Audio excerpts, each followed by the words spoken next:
Explications. Quant aux chefs d'État européens en fonction, ceux-là, on a très vite compris qu'ils allaient droit à l'échec. Ils n'ont pas réussi à se mettre d'accord sur le budget de l'Europe pour la période 2014-2020.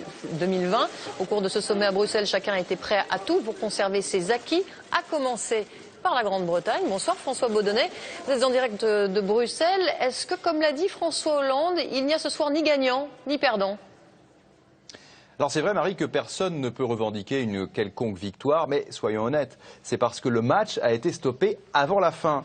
En revanche, il y a une grande perdante ce soir, c'est l'Europe.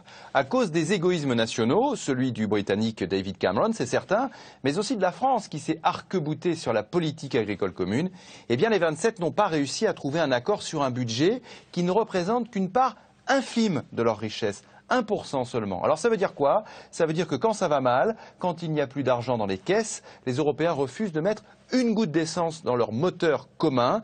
Ils préfèrent se chamailler sur la facture. Alors tout n'est pas perdu. Il y aura un nouveau sommet sur le budget à Bruxelles en début d'année prochaine. Mais tout de même, il règne ici ce soir un sentiment d'échec, même si le président de la République estime que le terme n'est pas adapté. Écoutez.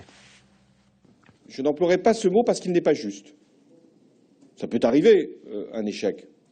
Il n'y a pas eu, comme il avait été à un moment prétendu, des menaces, des ultimatums, et chacun a eu à cœur de dire sa position et en même temps de ne rien empêcher.